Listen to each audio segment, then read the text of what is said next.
নমস্কার বন্ধুরা, আপনাদের আরও একবার স্বাগত জানাই পাবলিক ভিউ কলকাতাতে।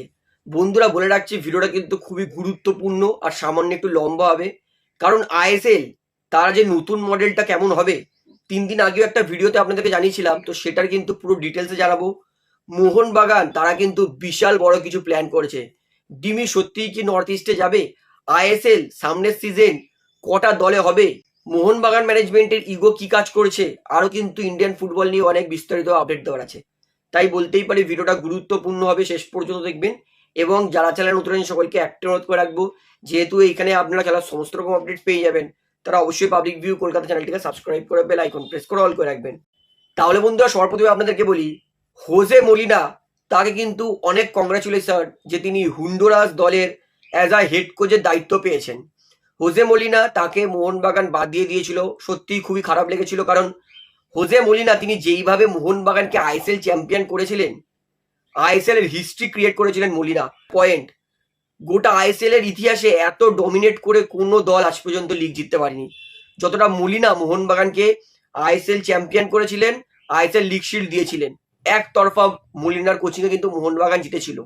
মলিনার খালি একটাই দোষ ছিল, মলিনা মোহনবাগানের খারাপ খেলার সময় বলেছিলেন যে আমি মোহনবাগান ম্যানেজমেন্টকে বলেছিলাম আমার কিন্তু একটা অ্যাটাকিং মিডফিল্ডার লাগবে গ্রেগ স্টুয়ার্টের রিপ্লেসমেন্টে, ম্যানেজমেন্ট আমার কথা শোনেনি। এইটা বলাই হচ্ছে মলিনার সব থেকে বড় দোষ, কারণ একটা কোচ যা প্লেয়ার চাইছে ম্যানেজমেন্ট সেই প্লেয়ার দেয়নি। সেটা তিনি কেন বলেছেন মিডিয়াতে, মোহনবাগান ম্যানেজমেন্টের ইগো লেগেছে যে আমাদের বিরুদ্ধে কেন বলেছে। তো দেখুন, একটা কোচ তো চাইবেই যে আমার এই প্লেয়ার লাগবে। তো আমি বলবো যে মোহনবাগান যে লাস্ট সিজন চ্যাম্পিয়ন হতে পারিনি, এর কিন্তু যতটা দোষ মোহনবাগানের প্লেয়ারের, ততটাই দোষ মোহনবাগান ম্যানেজমেন্টের, যে তারা নিজের মন মর্জি করে একটা কোচের কথা না শুনে অ্যাটাকিং মিডফিল্ডার না নিয়ে এসে উল্টে কোচ সত্যি কথা বলায় কোচকে বাদ দিয়ে দিয়েছে। তবে হোজে মলিনাকে অনেক কংগ্রাচুলেট। ভালো দল হুন্ডুরাস কিন্তু ফিফাতে বর্তমানে 66 র্যাঙ্কিং দল, অর্থাৎ যথেষ্ট ভালো দলের কিন্তু হেড কোচের দায়িত্ব পেয়েছেন। আই হোপ হুন্ডুরাস দলকে তিনি এর পরের সিজনে বা 4 বছর পরে অবশ্যই ফিফা ওয়ার্ল্ড কাপে কোয়ালিফাই করাবে। সামনের সিজনে আইএসএল হোক 16টা টিম নিয়ে, এই প্রস্তাব রেখেছে ইস্ট বেঙ্গলের শীর্ষকর্তা দেবব্রত সরকার। অন্যান্য আইএসএল ক্লাব তারা চাইছে যে 14টা টিম নয় 13টা টিমেই আইএসএল হোক, তারা এক্সট্রা কোনো বাড়তি টিম চাইছে না। তবে আইএসএল এর যেহেতু নিয়ম একটা টিম তো উঠবেই আই লিগ থেকে, তো সেই জন্য 14টা টিমেই হবে। তবে আইএসএল ক্লাবরা চাইছে 13টা টিমেই আইএসএল হোক। তো গতকাল মিটিংয়ে একটা জিনিস কিন্তু খুব ভালো হয়েছে, যে আইএসএল এর নতুন মডেলটা আইএসএল ক্লাব রান করবে। তো বলে রাখি এএফএফ কত বড় ফেললা, প্রথমে স্পোর্টস মিনিস্টার ইন্ডিয়ান সুপার লিগের সমস্ত ক্লাবের ওনারদের সঙ্গে মিটিং রেখেছিল, এআইএফএফ কে কিন্তু ডাকিনি।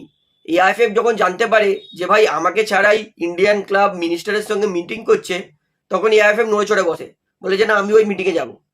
তো সেই জন্য কিন্তু নিজের ইচ্ছায় এআইএফএফ ওই মিটিংয়ে গেছে। স্পোর্টস মিনিস্টার পরিষ্কার করে দিয়েছে যে আইএসএল কোনো ডিলে হবে না, ইন্ডিয়ান ফুটবলে উন্নতি চাই, ইন্ডিয়ান ফুটবল যত তারিখ থেকে শুরু হওয়ার কথা তত তারিখতেই যেন হোক। অর্থাৎ আইএসএলটা কিন্তু আমরা সেপ্টেম্বর মাস, 1 সেপ্টেম্বর মাস থেকে কিন্তু শুরু হতে দেখতে পারি। স্পোর্টস মিনিস্টার বলে দিয়েছে যে আইএসএল এর চালানোর দায়িত্ব আইএসএল এর ক্লাবগুলোকে দেওয়া হোক। তো আইএসএল এর ক্লাব, স্পোর্টস মিনিস্টার সমস্ত মিলে সবাই মিলে ডিসকাস করেছে যে আইএসএল ক্লাবগুলো 1.1 কোটি টাকা করে দেবে, অর্থাৎ 14টা ক্লাব মিলালে হচ্ছে 15.4 কোটি। সেই টাকাটা এআইএফএফ কে দেবে আইএসএল ক্লাবগুলো। তবে এআইএফএফ তারা কিন্তু বলেছে যে 15.4 কোটিতে এআইএফএফ এর কিছু হবে না, এআইএফএফ মিনিমাম 20 কোটি টাকা চাইছে। এবং এই মুহূর্তে সমস্ত ক্লাব 20 কোটি টাকা তো দেওয়ার কোনো ধারে কাছে নেই, এমনিতে তো ইন্ডিয়ান ফুটবলে লস হয়।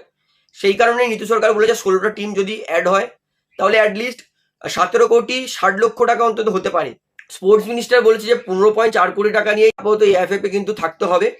এআইএফএফ কি বুদ্ধি করেছিল, আইএসএল এর সমস্ত ক্লাবের কাছে পার্টিসিপেশন ফি নিত 14 কোটি টাকা, আর জিনিয়াস স্পোর্টস এর কাছে নিত 12 কোটি টাকা, 26 কোটি টাকা এআইএফএফ এর কিন্তু পরিকল্পনা ছিল।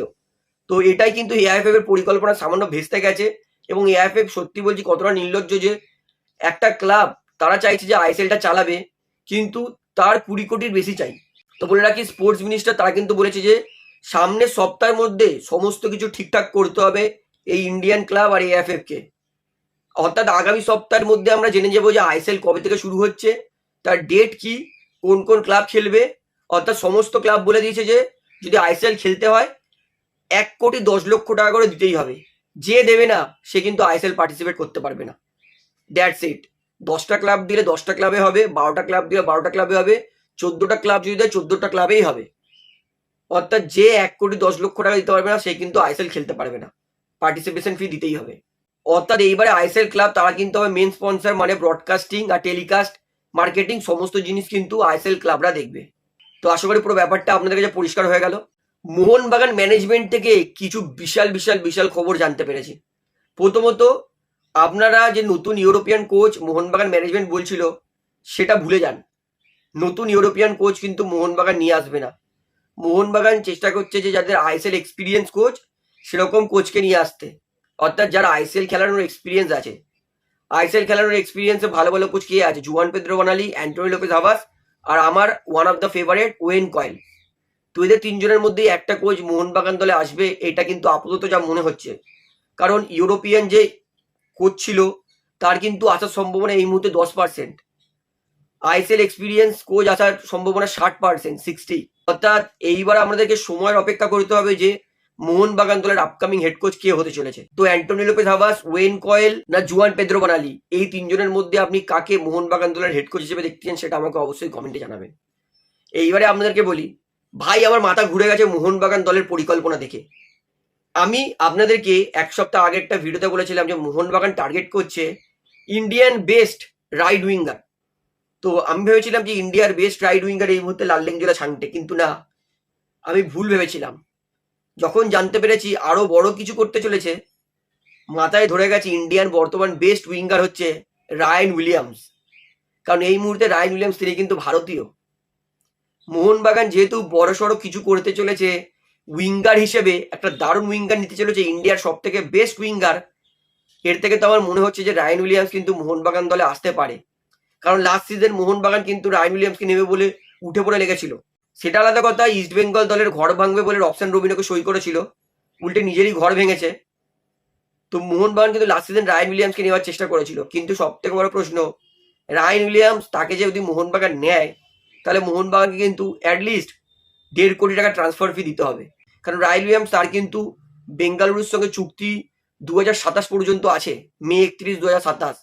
অর্থাৎ রায়ান উইলিয়ামসকে নিতে গেলে কিন্তু মোহনবাগানকে কিন্তু একটা বড়সড় ট্রান্সফার ফি দিতে হবে।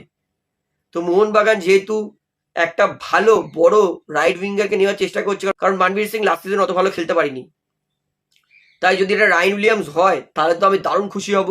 সেক্ষেত্রে মোহনবাগান কিন্তু অ্যাট এ টাইম 5টা ফরেনার খেলাতে পারবে, কারণ রায়ান উইলিয়ামস ভারতীয়, আরো 4টে বিদেশি খেলাতে পারবে মোহনবাগান সেক্ষেত্রে। তো এবার দেখার বিষয় আছে যে লাল্লেংজোলা ছাংতে না রায়ান উইলিয়ামস, এই দুজনের মধ্যে মোহনবাগানের টার্গেট কে হতে পারে। তো মোহনবাগান যদি রায়ান উইলিয়ামসকে সই করে নিতে পারে ট্রান্সফার ফি দিয়ে, আর যদি মোহনবাগান আরো 4টে বিদেশি খেলায়, নো ডাউট আইএসএল এ কিন্তু আরো একবার মোহনবাগান ডমিনেট করবে, এতে কোনো সন্দেহ নেই। তো আপনি কাকে চান মোহনবাগানের রাইট উইং হিসেবে, লাল্লেংজোলা ছাংটে না রায়ান উইলিয়ামস? এবং অবশ্যই এই ভিডিওটা কিন্তু সবাইকে শেয়ার করে জানান যে মোহনবাগান ম্যানেজমেন্টের পরিকল্পনা কি লেভেলে চলছে। তাহলে বন্ধুরা এবারে আপনাদের লাস্ট আপডেট দিয়ে, এটা হচ্ছে কিছুদিন ধরে সোশ্যাল মিডিয়াতে একটা খবর খুবই ভাসছে যে ডিমি পেট্রোটস তিনি নর্থ ইস্টে যাবেন। তো বলে রাখি, ডিমি পেট্রোটস শুধু নর্থ ইস্ট নয়, তার পাশাপাশি কিন্তু বিএফসিরও রেডারে আছে। নর্থ ইস্ট ম্যানেজমেন্ট, জন ইব্রাহিম, জুয়ান পেদ্রো বার্নালি, এরা কিন্তু ডিমিকে খুবই পছন্দ করে। তাই যদি আইএসএলটা সঠিক টাইমে হবে তার কিন্তু ঘোষণা হয়ে যায়, তাহলে কিন্তু ডিমি পেট্রোটসকে নর্থ ইস্ট ইউনাইটেড দলে আমরা সত্যি দেখতে পারি, বা বেঙ্গালুরু এফসি দলেও দেখতে পারি। তো ডিমি পেট্রোটস তার লাস্ট দুটো সিজন খারাপ গেলেও তিনি ভালো প্লেয়ার, ভীষণ দুর্দান্ত প্লেয়ার, এক ফোটাও সন্দেহ নেই। তাই ডিমি এত সহজে আইএসএল ছাড়বে না। নর্থ ইস্ট বা বেঙ্গালুরু এফসির মতো কিন্তু একটা দল থেকে কিন্তু অবশ্যই তিনি ঘুরে যাবেন, খেলে যাবেন।